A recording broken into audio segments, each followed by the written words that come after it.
बात ये है फ्रेडी कि आज जब मैं अपने घर में अपनी पुरानी कवर चेक कर रहा था ना, मालूम है मुझे उसमें क्या मिला? मोजे? अबे मोजे से ऊपर उठेगा कि नहीं? मोजे देख में मिले ये कॉलेज के टाइम के लेटर्स, लव लेटर्स। तो ये है आपकी खुशियों का राज। यस, ये लव लेटर्स। बिल्कुल। कौन है वो? पता नहीं। पता नहीं? अरे यार मतलब पता नहीं कौन थी वो, मैंने पता लगाने की कोशिश की पर पता ही नहीं चला यार। वैसे सालुंके साहब, कोई लड़की आपको लव लेटर्स लिखे, ये बात कुछ हजम नहीं हो रही है। हजम नहीं हो रही है? ये देखने के बाद भी हजम नहीं हो रही है, हैं? अभी तो मुझे समझता क्या है रेडी, कॉलेज के टाइम में मैं अपने आप में एक हीरो था, हीरो। अरे अपनी एक स्टाइल थी बॉस, स्टाइल। कॉलेज को छोड़िए सालुंके साहब, अभी तो आप एक फिल्म के विलन जैसे लग रहे हो। क्या कह रहा था तू? मैं कुछ नहीं कह रहा तू? पक्का? पक्का। अरे यार फ्रेडी भुला दिया। अबे ये बता तू यहाँ आया क्यों था? अरे सालुंके साहब, मैं भी भूल गया था। एसीपी साहब ने पोस्टमार्टम की रिपोर्ट मंगवाई है। अरे यार ये एसीपी प्रद्युमन हमेशा घोड़े पे सवार क्यों रहता है यार? बोला था ना करता हूँ अभी। टाइम लगता है फ्रेडी। सालुंके साहब, आज आप अकेले हैं क्या? तारिका दिख नहीं रही है। अरे तारिका को मैंने जरा काम से भेजा यार। वैसे तुझे क्या मतलब है तारिका से? कुछ नहीं, ऐसे ही। अच्छा यार फ्रेडी, एक बात समझ में नहीं आ रही है यार, खून तो इनका जहर की वजह से ही हुआ है, लेकिन ये जहर इनके शरीर में गया कैसे, ये बात समझ में नहीं आ रही है यार।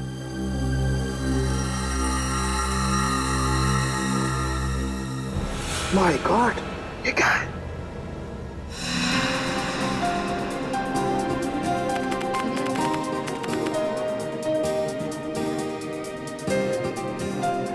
सर कैसा महसूस कर रहे हैं आप? आपकी जिंदगी का सबसे बड़ा और पहला एग्जीबिशन है। पहली चीज तो हमेशा खासी होती है, फिर वो चाहे पहला प्यार हो, पहली बारिश का एहसास हो, या फिर मेरा एग्जीबिशन। और इस पे 4 चांद तो तब लगेंगे जब पीपलगढ़ की महारानी शांति देवी जी खुद मेरा एग्जीबिशन देखने आएंगी। अरे शांति देवी जी आ गई।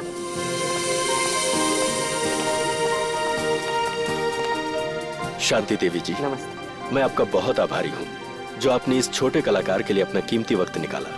कलाकार कभी छोटा नहीं होता मुकेश जी, और वैसे भी हमें कलाओं से हमेशा से ही लगाव है। आपकी एग्जीबिशन देखते हैं? जी जरूर, आइए। शांति देवी हाय हाय, शांति देवी हाय हाय, शांति देवी हाय हाय। हमारे खिलाफ नारे लगा रहे कि किसकी हिम्मत? वीरेंद्र जाओ उन्हें मार दो उन्हें।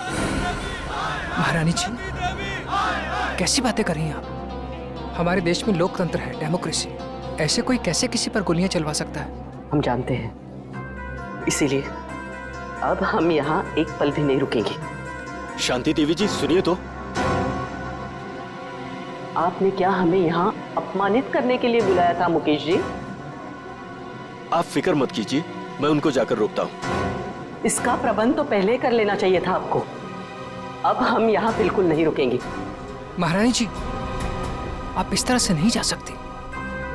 याद है ना आपको, हमने मीडिया से वादा किया। आज आपकी प्रेस कॉन्फ्रेंस है। प्रेस कॉन्फ्रेंस कैंसिल कर दो। महारानी जी आप ऐसा नहीं कर सकती। अखबार और मीडिया वाले पहले ही आपसे खफा हैं। अगर ये प्रेस कॉन्फ्रेंस कैंसिल कर दी तो उन्हें एक और मौका मिल जाएगा आपके खिलाफ बोलने का। ठीक है, प्रेस कॉन्फ्रेंस शुरू की जाए। हमें पानी ये नहीं, हमारे लिए अपनी बोतल मंगवाइए। देखिए अब आप लोग एक एक करके अपने सवाल पूछ सकते हैं, पर ध्यान रहे महारानी जी यहाँ सिर्फ 15 मिनट के लिए, उसके बाद इन्हें एक जरूरी मीटिंग में जाना, तो फिर देरी किस बात की? हाँ तो शांति देवी जी, मैं आपसे ये पूछना चाहती हूँ कि जब आपके पति यानी कि पीपलगढ़ के महाराजा चंद्रशेखर जी आपके लिए अरबों खरबों की संपत्ति वैसे भी छोड़ चुके हैं, तो फिर आपने मुंबई वाली जमीन का सौदा क्यों किया? जमीन हमारी थी, हमें लगा कि बेचनी चाहिए तो हमने बेच दी। पर उन लोगों का क्या जो जमीन से बने चौल में रह रहे हैं? उनका तो पूरा का पूरा परिवार सड़क पे आ जाएगा ना। तो इसमें हम क्या कर सकते हैं? हमने तो उन्हें नहीं कहा था कि हमारी जमीन पे आके रहें। महारानी शांति देवी जी, क्या ये बात सच है कि मोहल्ले में रहने वाले लोग आपके फैसले से नाराज होकर आपको धमकी भर चिट्ठियां लिख रहे हैं? हाँ, उन्होंने हमें जान से मारने की धमकी दी है, लेकिन हम ऐसी धमकियों से नहीं डरने वाले। अगर आज हमारा राज होता तो ऐसी गुस्ताखी करने वाले लोगों को कब का हाथी के पैरों तले कुचल दिया होता।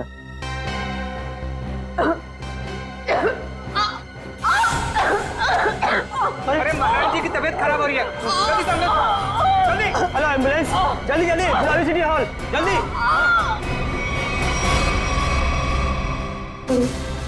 अरे महारानी जी तो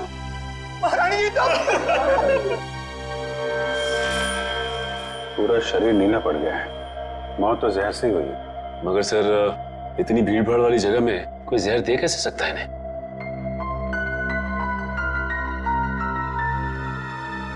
मिस्टर अनिकेत, आप रानी साहिबा के पीए हैं ना? जी सर। रानी साहिबा ने यहाँ आने से पहले कुछ खाया पिया था क्या? जी सर, महारानी जी ने सुबह हमेशा की तरह बाल्मी होटल में जूस पिया और हल्का सा नाश्ता किया। उसके बाद यहाँ आकर ये पानी पिया जो इन्होंने दिया था। नहीं साहब, मैंने कुछ नहीं किया, इसमें मिनरल वाटर था। मैं भला क्या कर सकता हूँ साहब? खैर, वो तो पता चल जाएगा।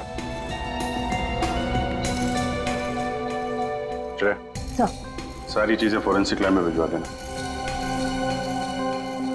आपके अलावा और कौन जानता था कि रानी साहिबा यहाँ इस फंक्शन में आने वाली? मेरे अलावा तो इस बात की खबर सिर्फ मुकेश जी को थी। अरे, मुझे क्यों फंसा रहे हो? सर, मैं तो एक सीधा साधा चित्रकार हूँ। मैंने तो महारानी शांति देवी को यहाँ मुख्य अतिथि के रूप में बुलाया था। भला मुझे इनका खून करके क्या फायदा होगा? आजकल जमाना पब्लिसिटी और मार्केटिंग का है। हो सकता है पब्लिसिटी के चक्कर में तुमने ये सब कुछ किया। सर, मुझे ऐसी पब्लिसिटी की कोई जरूरत नहीं है। और वैसे भी इनको मारने से सबसे ज्यादा फायदा उन लोगों को होता जो एग्जीबिशन के बाहर इनके खिलाफ नारे लगा रहे थे। नारे लगा रहे? जी। कौन लोग थे? दरअसल महारानी जी ने अपनी एक मुंबई वाली जमीन का हाल ही में सौदा किया था, जिसकी वजह से उस मोहल्ले में रहने वाले कई लोग अपने घरों से बेघर हो गए थे। तो आपको लगता है कि ये काम उनमें से किसी ने किया है? हाँ सर, वो लोग महारानी जी को धमकी भरी चिट्ठियां लिख रहे थे कि अगर उन्होंने जमीन का सौदा किया तो वो उन्हें मार देंगे। ऐसे इन मोहल्ले के लीडरों को जरा ब्यूरो में बुलवाओ। आइए। ये उन लोगों के लीडर्स जिनकी जमीन शांति देवी ने बिल्डर्स को बेची थी। तो वो तुम लोग हो जो शांति देवी के खिलाफ जगह जगह नारा दे रहे थे? हाँ, लेकिन हमने कोई गलत काम तो नहीं किया ना साहब। भले ही वो होगी किसी पीपलगढ़ की महारानी, मगर सैकड़ों गरीबों को बेघर करने का उन्हें कोई हक नहीं है। तो तुम लोगों ने धमकी भरी चिट्ठी लिखोगे? उनकी जान ले लोगे? नहीं, हमने कोई धमकी भरी चिट्ठी नहीं लिखी, ना ही हमने किसी की जान लेने की कोशिश की। ये हमारे आंदोलन को बंद कराने की साजिश है। चुप! शांति देवी को चिट्ठी तुम में से ही किसी ने लिखी है, समझे? पता है हमें। रेडी? तो कागज और पेन दे दो।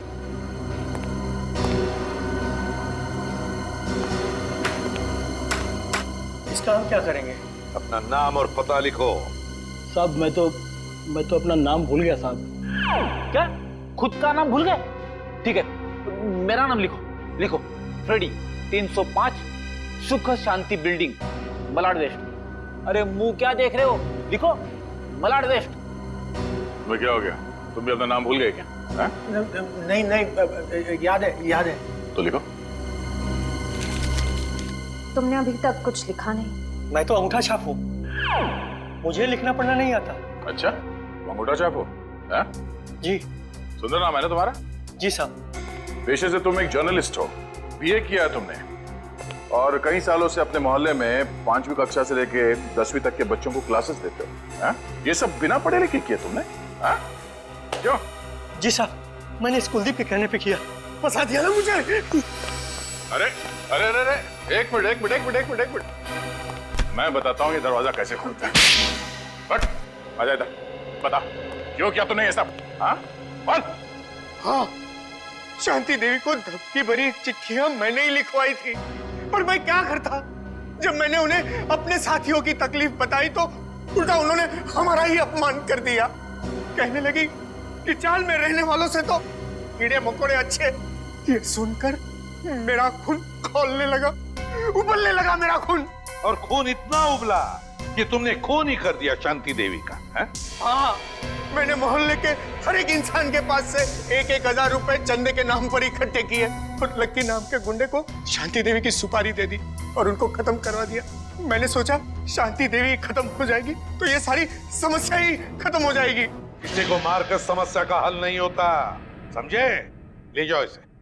इस लकी को ढूंढो, उठाओ इस लकी को। ये देख। अरे बाप रे, ऐसी खतरनाक चीज मैंने फिल्मों में भी नहीं देखी। मुझे यकीन ही नहीं हो रहा ये सच है या सपना। मैंने जिंदगी में इतनी पोस्टमार्टम किए, इतनी लाशें काटी, लेकिन ऐसा तो मैंने पहले कभी नहीं देखा। This is impossible। ये यहाँ कैसे? यार, शांति देवी ने आर्ट एग्जीबिशन में इन चीजों को हाथ लगाया, इन चीजों को हाथ लगाया था। एक मिनट, रेडी? जरा ओके देना। ये वाला। हाँ ये।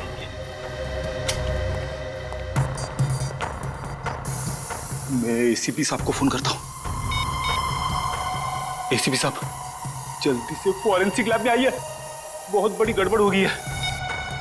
कमाल है, इसमें से तो किसी भी चीज का रंग नीला नहीं पड़ा।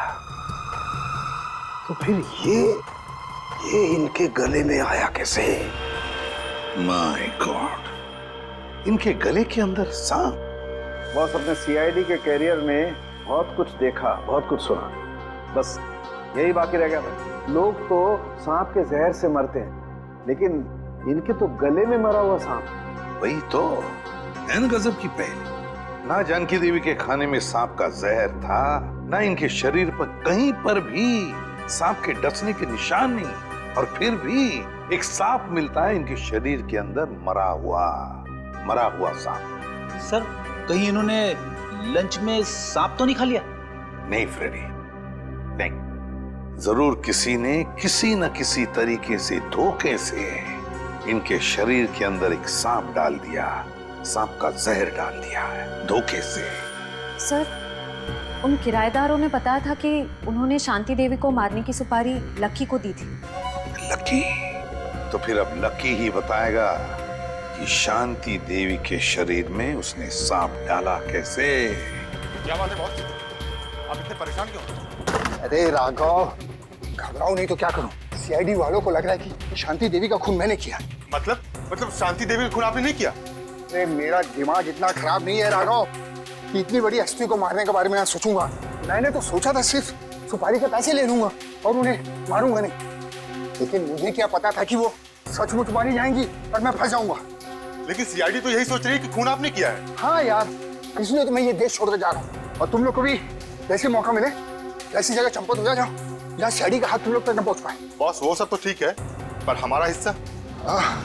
अरे उसके बारे में तो मैंने कुछ सोचा ही नहीं। इतना काफी है, ये तुम लोग रख लो। इतने सालों की वफादारी का ये इनाम। ये भी ले लो। इतना काफी है ना, बस। और ज्यादा लालच नहीं। ये मत भूलो कि मैं तुम लोग का बॉस हूँ। बॉस हो नहीं थे। क्या मतलब? मतलब ये कि अब हम तुम्हें इनाम देंगे और इसके बाद तुम्हें सीआईडी से कोई खतरा नहीं होगा। क्या कर रहे हो तुम लोग? तुम्हारा दिमाग तो ठिकाने पर है।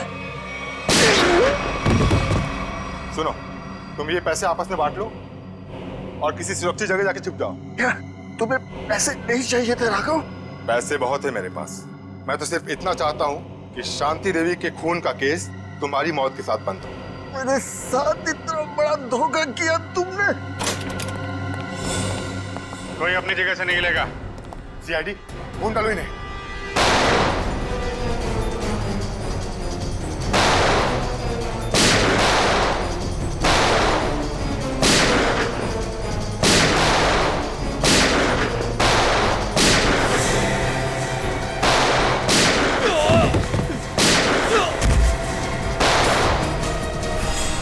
निखिल, पकड़ो इसको।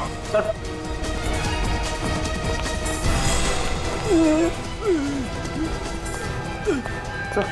ये तो लकी है सर। गोली मारी गई है। शांति देवी का खून किसने किया? तुमने? नहीं सर, मैंने नहीं। किसने मारी गोली? उन्हें तो बोलो।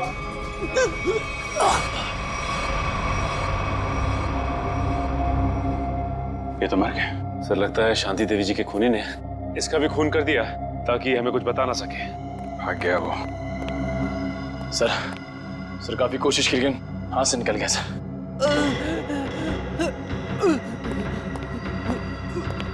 ये तो जिंदा है। सचिन, एम्बुलेंस को फोन करो जल्दी, इससे हमें काफी कुछ पता चल जाएगा। आसान, क्या पता चला उस सांप के बारे में? बॉस, ये तो एक अफ्रीकन सांप है। अफ्रीकन सांप? हाँ फ्रेडी सर, ये देखिए, इस सांप का नाम है अफ्रीकन ट्रोगा और ये दुनिया का तीसरा सबसे जहरीला सांप माना जाता है। क्या? इतना जहरीला सांप? क्या ये सांप हमारे देश में भी पाया जाता है? नहीं श्रेया, यह हमारे देश में नहीं पाया जाता, बल्कि एक अफ्रीका के भी छोटे से टापू मैरियट ओलानो में पाया जाता है। सर, शायद शांति देवी अफ्रीका के इस टापू मैरियट ओलानो गई होगी और शायद वहाँ का पानी इन्होंने पिया होगा और पानी में सांपों के अंडे होंगे जो इनके पेट में चले गए होंगे और अंडों से सांपों के बच्चे निकले होंगे। उनमें से एक बच्चा इनके गले तक आ गया होगा और इन्हें काट लिया होगा।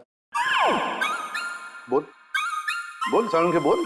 नहीं फ्रेडी, ऐसा नहीं हो सकता है। नहीं ना, देखो, इंसान के पेट में HCl नाम का एसिड होता है जो बड़ी से बड़ी चीज को भी बहुत जल्दी पचा देता है। यहाँ तक कि ये एसिड लोहे के टुकड़ों को भी बहुत जल्दी गला देता है। एग्जैक्टली। इसलिए अगर इस तरह के अंडे शांति देवी के पेट में चले भी गए होते तो बस कुछ ही घंटों में नष्ट हो जाते। मतलब किसी अलग तरीके से वो सांप शांति जी के गले में गया। हाँ बॉस, और गया भी पिछले 24 घंटे के अंदर अंदर है। 24 घंटे के अंदर? सर, पिछले 24 घंटों में तो शांति देवी उस होटल में ही थी। हाँ, पिछले 24 घंटे तो शांति देवी होटल बाल्मी में ही थी। तो फिर इस सांप का राज भी उसी ये होटल बाल्मी में खुलेगा। होटल बाल्मी में। हाँ अभिजीत, अच्छा उस गुंडे को होश आ गया? अच्छा नाम बताया उसने उस गुंडे का जो भाग गया वो? राघव। राघव।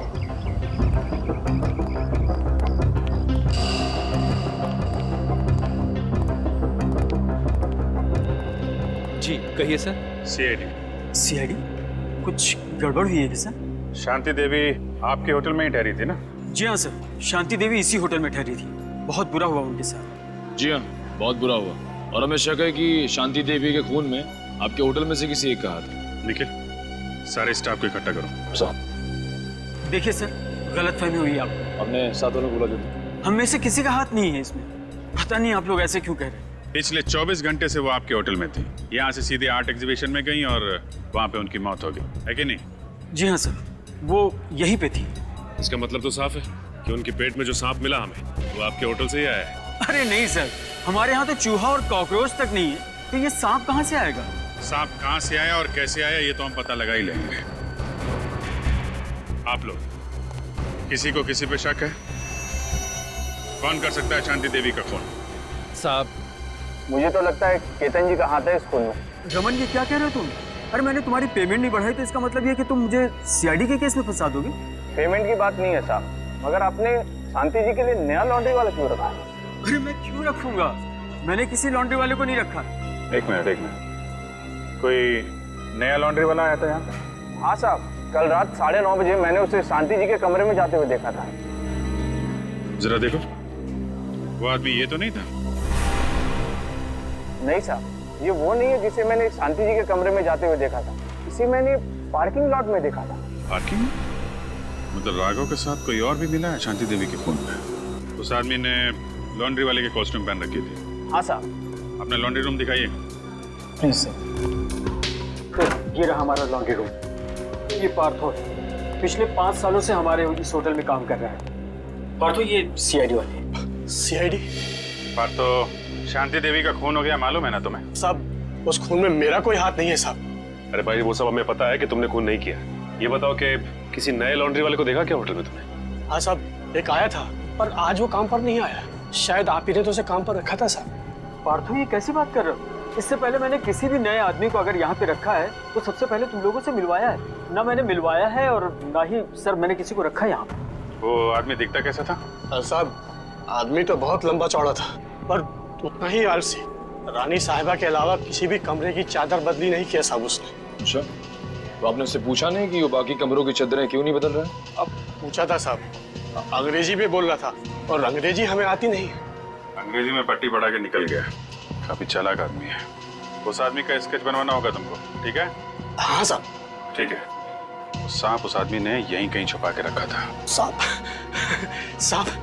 मुझे सांप से बहुत डर लगता है साहब। ठीक है, ठीक है, आप लोग जरा बाहर जाइए, हमें यहाँ की तलाशी लेनी है। हाँ साहब।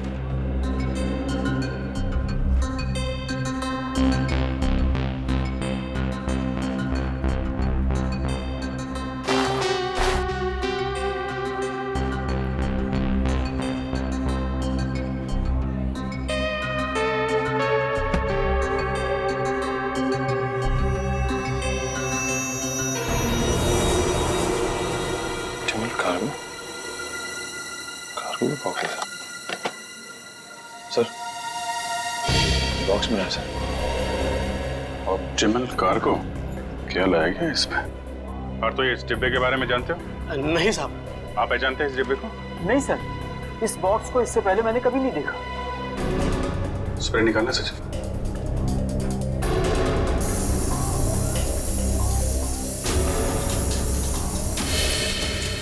नीला हो गया, मतलब वो सांप इसी डब्बे में लाया गया है। Optimal cargo. कहिए सर, कुरियर करना है आपको? हाँ, सिर्फ इंडिया में कुरियर भेजते हो या बाहर देश भी कुरियर भेजते हो? अरे सर, हर जगह, लंदन, पेरिस, चीन, जापान, यूके, यूएसए, जहाँ भी, दुनिया के हर कोने में आपका पार्सल पहुंच जाएगा। अरे वाह। और क्या क्या भेजते हैं आप कुरियर में? सब कुछ सर, जैसे किताबें, कपड़े, तस्वीर और ऑफिशियल कागजात वगैरह। और सांप? क्या? हाँ, सांप भेजते हैं आप कुरियर में? ये क्या कह रहे हैं आप? सांप भला कोई कुरियर में भेजता है क्या? अब ये तो आप ही बताओगे। हाँ? आपके कुरियर कंपनी के इस बॉक्स में सांप भेजे गए थे। ये कैसी बात कर रहे हैं आप? अच्छा, इस बॉक्स पे जो ये लेबल लिखा है उसे पता कर सकते हैं कि ये पार्सल किसने भेजा था? ए मिस्टर, तुम होते कौन हो मुझे ऑर्डर देने वाले? हैं? सीआईडी सर, मैं आपको यकीन दिलाता हूँ कि डिब्बा तो हमारा है, लेकिन वो सांप को कुरियर हमने नहीं किया है। सर, मुझे तो कुछ गड़बड़ लग रही है। क्यों? आपको बदबू नहीं आ रही है क्या? अरे कहाँ बदबू आ रही सर? कोई बदबू नहीं आ रही है। बदबू आ तो रही है। ये क्या अंदर? अरे सर, अंदर अंदर कुछ भी नहीं है। सर अंदर कहाँ जा रहे हैं? अंदर सर जाने का। चुपचाप कोने में खड़े हो जाओ, चलो। सर वो जो बॉक्सेस होते हैं ना, वो कुरियर के वो हैं और कुछ भी नहीं है। थोड़ी देर के लिए मुंह बंद रखोगे? बदबू यहाँ से आ रही है। खड़ी। अरे ये सर क्या हुआ? मेरा काम वाला जो 3 दिन से आ नहीं रहा है, तो कचरे जमा हो गए, उसी कचरे का बदबू है सर, और कुछ भी नहीं है। ठीक है, हम तुम्हारा कचरा साफ कर देते हैं। रेडी? जरा ये हटाओ। सर ये कुछ भी नहीं सर। सर सुनिए सर सुनिए। रेडी? कुरियर कंपनी के आड़ में जानवरों की तस्करी करते हो तुम लोग? हाँ? अबे कहाँ भागोगे? हाँ? चल आज मैं तेरा कुरियर भेज देता हूँ सीधे जेल में। सर मुझे माफ कर दीजिए, मुझे बहुत बड़ी गलती हो गई। मैं आइंदा से जानवरों की तस्करी का ख्याल भी अपने दिमाग में नहीं लाऊंगा सर। चुप! इतने सारे विदेशी जानवर मिले तुम्हारे गोदाम में? हाँ? कब से तस्करी कर रहे हो ये? पिछले 5 साल से। पिछले 5 साल से? और अफ्रीकन सांप, अफ्रीकन ट्रोबा, वो कहां से लाया तुमने? किसके कहने पर मंगवाया वो? बताओ। देख, ये सिर्फ जानवरों की तस्करी का मामला नहीं है, एक आदमी का खून भी हुआ है, समझा? तेरे मुंह पे लगा हुआ ये ताला तुझे सीधे फांसी के फंदे तक ले जाएगा। बोल, जल्दी बोल। राघव ने मुझे इसके लिए 5 लाख रुपए दिए थे और अफ्रीका से ट्रोबा सांप मंगवाया था, लेकिन मुझे पता नहीं था कि वो इनका इस्तेमाल किसी की जान लेने के लिए करेगा। अच्छा, तो तुझे क्या लगा इतना खतरनाक जहरीला सांप वो जुर्म करने के लिए नहीं तो क्या अपने घर पे पालने के लिए मंगाएगा? सर मुझे माफ कर दीजिए, मुझे बहुत बड़ी भूल हो गई। कितने सांप मंगवाए थे? सर 2 सांप मंगाए थे। 2? पर सर हमें शांति देवी के गले में से सिर्फ एक ही सांप मिला था। हाँ ये बात तो है, एक ही सांप मिला था, एक ही सांप। और ये कीमती हार, ये कहां से आया तुम्हारे पास? हैं? सर ये हार राघव ने मुझे दिया था मेरे काम से खुश होकर, और कहा था कि ये पीपलगढ़ के राजघराने का हार है सर। पीपलगढ़ के राजघराने का हार? राघव के पास ये हार कहां से आया? वही तो दया, कुछ न कुछ तो गड़बड़ जरूर है, कुछ न कुछ तो गड़बड़ जरूर है। जरूर कोई न कोई तो है उस राजघराने से संबंधित जिसने शांति देवी का खून किया है। हाँ सर, और एक बहुत बड़ी पहेली है जो मेरी समझ में नहीं आ रही सर। इस शांति देवी को मारने के लिए कोई अफ्रीका से सांप क्यों मंगवाएगा? इंडिया से कोई जहरीला सांप उठा लेता या फिर ऐसे ही मार देता। सर, उस पहेली का जवाब इस पेपर में। पेपर में? हाँ सर, इस पेपर में लिखा है कि 20 साल पहले पीपलगढ़ के राजा की मौत अफ्रीका में हुई थी, इस ट्रोबा सांप के डसने की वजह से। हाँ सर, अखबार में लिखा है कि सांप राजा के खाने के थाली में छुपा के रखा गया था और जैसे ही राजा खाना खाने लगे सांप ने उन्हें डस लिया। हाँ सर, पीपलगढ़ के गांव वालों का कहना है कि राजा की मौत में उनकी पत्नी रानी शांति देवी का हाथ था। राजा की मौत में रानी शांति देवी का हाथ था?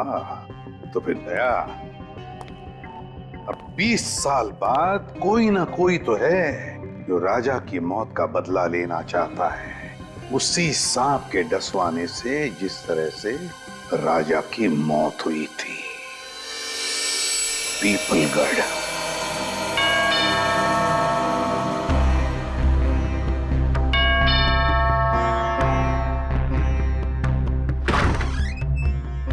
आप लोग? हम लोग सीआईडी से हैं।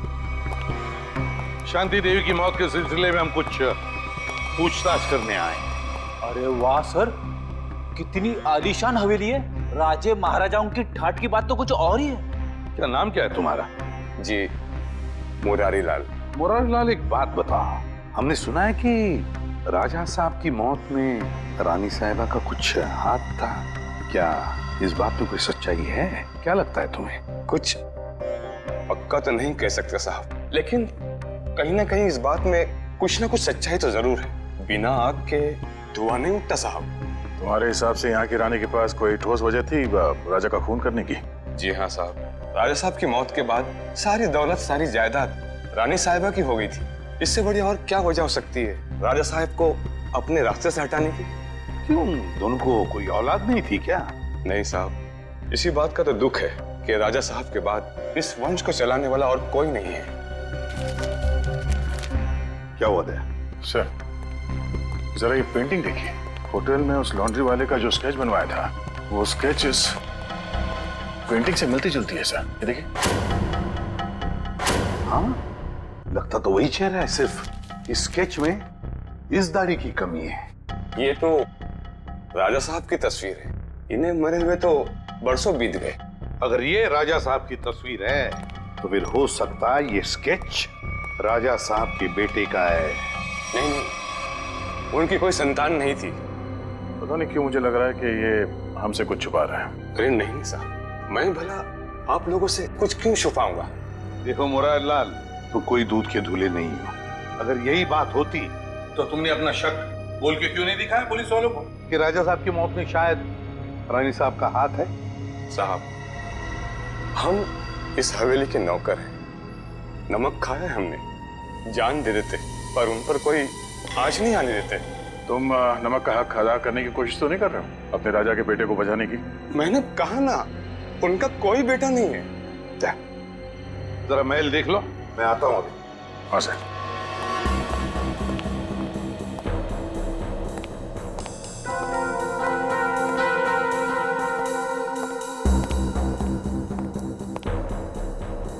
नमस्ते साहब, मेरा नाम शंभू है साहब। आप यहाँ रानी शांति देवी की खूनी की तलाश में आए हैं? हाँ, तुम जानते हो शांति देवी का खून किसने किया है? नहीं साहब, इतना तो मुझे नहीं मालूम, लेकिन इतना जरूर मालूम है साहब कि मुरारी आपसे झूठ बोल रहा है साहब। मुरारी झूठ बोल रहा है? कैसा झूठ? यही कि राजा साहब की कोई संतान नहीं है। उनका एक बेटा है, विक्रमजीत, उनकी पहली पत्नी विजया देवी से। विक्रमजीत, पहली पत्नी विजया देवी से? तो राजा साहब ने शांति देवी के साथ कब शादी की? उनकी पहली पत्नी विजया देवी की मौत के बाद विक्रमजीत दूसरी शादी शांति देवी से कर ली साहब। अच्छा शंभू, ये विक्रमजीत है कहाँ पर? हो सकता है विक्रमजीत ने खून किया हो शांति देवी का, है ना? नहीं साहब, विक्रमजीत तो पहले ही मर चुके हैं साहब। हाँ साहब, हम दोनों एक उम्र के थे साहब, बचपन में साथ खेला करते थे साहब। अफ्रीका से राजा साहब की मौत की सूचना आई। उसके कुछ दिन बाद मुरारी विक्रमजीत को नदी किनारे ले गए शांति देवी के कहने पर। और मुरारी ने विक्रमजीत को मार डाला है? जी साहब, उसने कहानी बना दी कि विक्रमजीत खेलते खेलते नदी में डूब गया। अच्छा, तो विक्रमजीत की लाश नहीं मिली? नहीं साहब, लाश तो नहीं मिली। जरूर मुरारी ने लाश को ठिकाना लगा दिया होगा साहब। मुरारी उनका खास आदमी था साहब, उनकी हर बात मानता था साहब। अच्छा, विक्रमजीत, मुरारी लाल, शांति देवी का खास आदमी मुरारी लाल। सर, हम ऐसे वीरान होटल में क्यों रुके हैं? मैं तो कहता हूँ इस मुरारी के बच्चे को पकड़ते और वापस चलते मुंबई। और शांति देवी के खूनी का क्या? उसकी छानबीन किए बगैर वापस चले जाएंगे? तुम्हें वापस जाना है? अरे नहीं सर। सर, मुझे लगता है कि शांति देवी को मारने वाला राजा का बेटा विक्रमजीत ही है। इस मुरारी लाल ने उसे पानी में डुबो के मारने की कोशिश की होगी, पर हो सकता है वो किसी तरह से बच गया। हाँ दया, मुझे भी यही लगता है कि विक्रमजीत अभी भी जिंदा है और उसी ने शांति देवी का खून भी किया है। इस विक्रमजीत को तो हम लेकर ही जाएंगे। मगर सर, अगर विक्रमजीत वापस गांव में आया तो गांव वाले उसे पहचान लेंगे। मुझे नहीं लगता वो वापस आएगा। विक्रमजीत ने शांति देवी का खून करके अपने पिता की मौत का बदला तो ले ही लिया। बचा है मुरारी लाल। अब मुरारी लाल से हिस्सा पूरा करने के लिए विक्रमजीत जरूर वापस आएगा। हम उसका इंतजार करेंगे। शंभू जी, जा दरवाजा खोल। हमेशा मुझे ही बोलते। क्या? कुछ नहीं। अरे शंभू बेटा! अरे वाह वाह वाह शंभू, मजा आ गया। अरे वाह वाह वाह। अरे आप लोग कौन? अरे आपने चाचा को भूलियो। चाचा?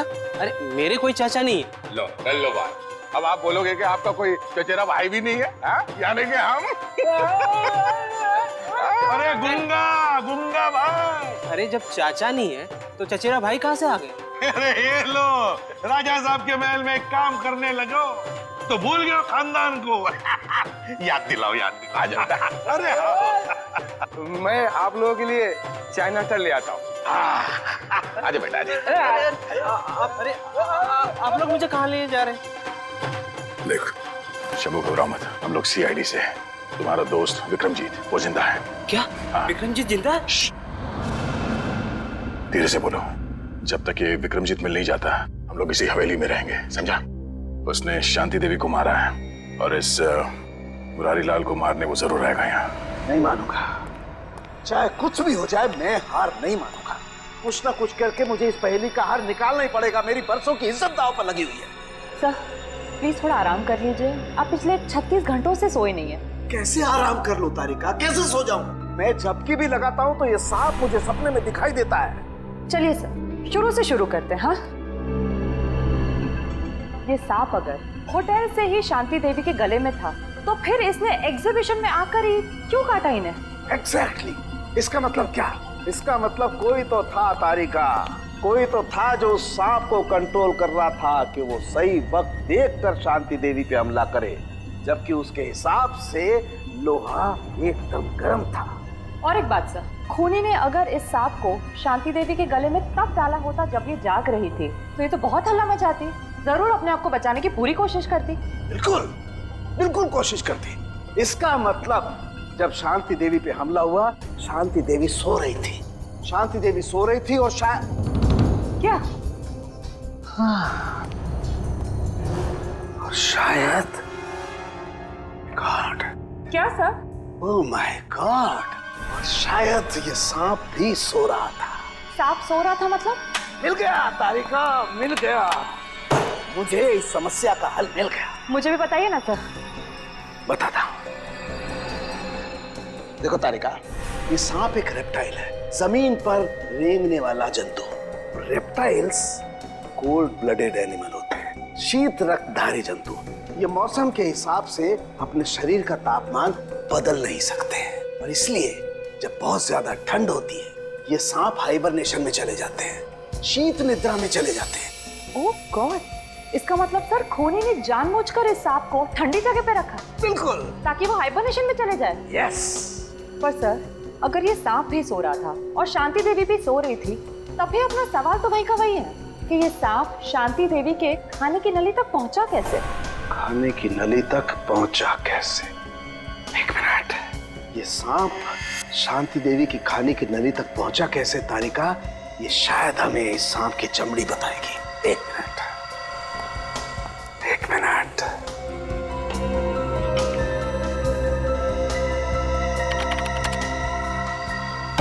यस, ये देखो तारिका, ये क्या है? Poppy seed oil. और ये पॉपी सीड ऑयल इस सांप की चमड़ी पर लगा हुआ है। लेकिन सर सांप तो ऐसा कोई तेल अपने शरीर से निकालते नहीं है ना? Exactly right. तो इसका मतलब क्या? इसका मतलब ये कि ये पॉपी सीड ऑयल नेचुरल तरीके से, प्राकृतिक रूप से इस सांप की चमड़ी पर नहीं आया है तारिका। किसी ने जानबूझकर ये पॉपी सीड ऑयल इस सांप की चमड़ी पर लगाया है तारिका, ताकि ये सांप एकदम स्मूथ हो जाए और आराम से शांति देवी के फूड पाइप में जाकर के बस जाए। और जब ये सांप शांति देवी के फूड पाइप में जाके बस गया तो इनके खाने की नली की गर्मी की वजह से सांप जाग गया और जाग कर इसने शांति देवी के फूड पाइप के अंदरूनी हिस्से में डस लिया, जिसकी वजह से शांति देवी की मौत हो गई। और क्योंकि शरीर के अंदर इस सांप को भी ऑक्सीजन नहीं मिला होगा, ये भी मर गया। एग्जैक्टली। लेकिन सर वो विक्रमजीत का क्या, जो इस सब के पीछे है? वो तब तक गायब है। मिलेगा तारिका, वो विक्रमजीत भी हमें मिलेगा। कैसे? ये पॉपी सीड ऑयल जो हमें सांप की चमड़ी पर मिला है तारिका, ये पॉपी सीड ऑयल ही हमें उस विक्रमजीत तक लेके जाएगा।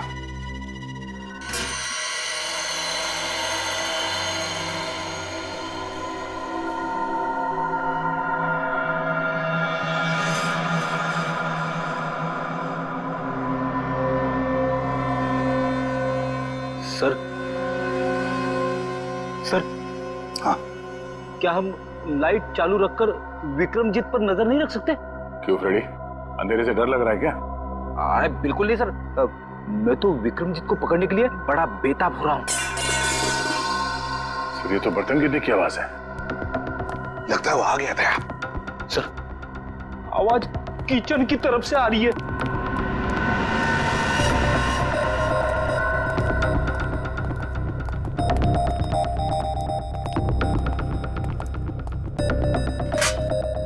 बर्तन गिरा हुआ है। बिल्ली ने गिराया होगा। नहीं फ्रेडी, बिल्ली नहीं। ये देखो, मुरारी का बिस्तरा खाली है। अरे कहीं मुरारी को कुछ कर तो नहीं दिया उसने?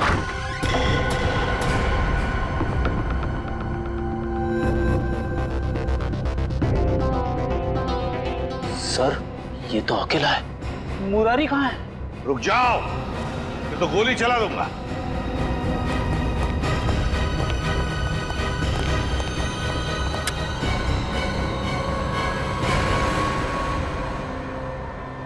मुरारी लाल कहाँ जाने की तैयारी थी? हवेली छोड़ के जा रहा हूँ साहब, हमेशा हमेशा के लिए। क्यों, डर तो नहीं लग रहा था कि विक्रमजीत तुम्हें मार न दे? हैं? तो विक्रमजीत के बारे में आप लोगों को पता चल ही गया। हाँ, सीआईडी वालों से सच कभी छुपता नहीं, समझे? सीआईडी वाले? मतलब आप शंभू के रिश्तेदार वाले नहीं हो, सीआईडी वाले हो? हाँ, सीआईडी वाले। क्यों, कहाँ है विक्रम? विक्रमजीत कहाँ है? आप लोगों को सच तो मालूम पड़ गया, लेकिन आधा अधूरा। मैंने राजकुमार विक्रमजीत को नहीं मारा, बल्कि उसकी जिंदगी बचाई। मैंने पाल पोस के उसको बड़ा किया, उसे रानी शांति देवी की नजरों से बहुत दूर रखा, ताकि रानी शांति देवी को यह पता ना चले कि राजकुमार जिंदा है। अगर उसे यह पता चल जाता तो उसे मारने में कोई कसर नहीं छोड़ती। इस वक्त विक्रमजीत कहाँ है? नहीं, मैं जान दे दूंगा, लेकिन आप लोगों को भी नहीं बताऊंगा। सच बता, बता देखते हैं।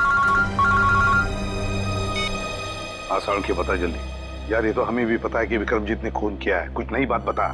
Poppy seed oil. Oh, poppy seed oil. Good work Shalunke, कभी कभी अच्छा काम करता है तो थैंक यू। अब हम पहुंच जाएंगे विक्रमजीत के पास। मैं जानता हूँ सीआईडी तुम्हारे पीछे, पर बॉस आपको कैसे पता चला? ये लो, इसमें 5 लाख रुपए हैं और तुम्हारा नकली पासपोर्ट। आज शाम को 6 बजे की फ्लाइट है, लंदन निकल जाओ। शुक्रिया बॉस। अरे पैसे तो गिन लो। क्या बात, आप भी।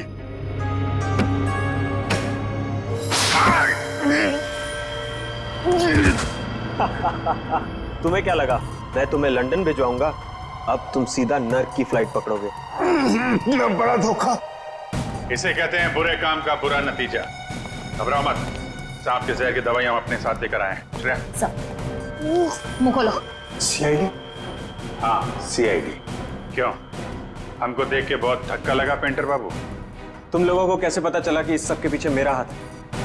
क्योंकि सांप के ऊपर तुमने पॉपसीड ऑयल छोड़ दिया था, और पॉपसीड ऑयल का इस्तेमाल एक पेंटर के अलावा और कौन कर सकता है? अब जरा अपना असली चेहरा तो दिखाओ मुकेश उर्फ विक्रमजीत। बताओ पीपलगढ़ के राजकुमार विक्रमजीत, अपनी माँ का खून क्यों किया तुमने? माँ नहीं थी वो, मेरी सौतेली माँ थी, जिसने पैसों के लिए मेरे पिता राजा चंद्रशेखर जी को तड़पा तड़पा कर मार दिया। और इसीलिए तुमने शांति देवी को भी उसी तरह मारा, तड़पा तड़पा के। हाँ, उसके गुनाह की यही सजा थी जो मैंने उसे दी। उसने मेरे पिता को ही नहीं मारा, बल्कि मुरारी के हाथों मुझे भी मरवाना चाहा था। सजा देने का हक तुम्हारा नहीं, कानून का है। यही बात होती तो तुम कानून की मदद ले सकते थे। उसने मेरे पिता को मारा था, इसलिए उसे भी मारने का हक सिर्फ मुझे ही था। तुम्हारे मुकेश बनने के पीछे क्या मकसद था? मैं शांति देवी को अपनी आंखों के सामने मरता हुआ देखना चाहता था, इसलिए मैंने मुकेश का रूप लिया और वो आर्ट एग्जीबिशन रखकर उनको न्योता भेजा। फिर तुमने दीपक को 5 लाख रुपए दिए और अफ्रीका से वो जहरीला सांप मंगवाया, और फिर खुद एक लॉन्ड्री बॉय बनकर शांति देवी के कमरे में गए और पॉपी सीड ऑयल के जरिए वो सांप शांति देवी के गले में उतार दिया।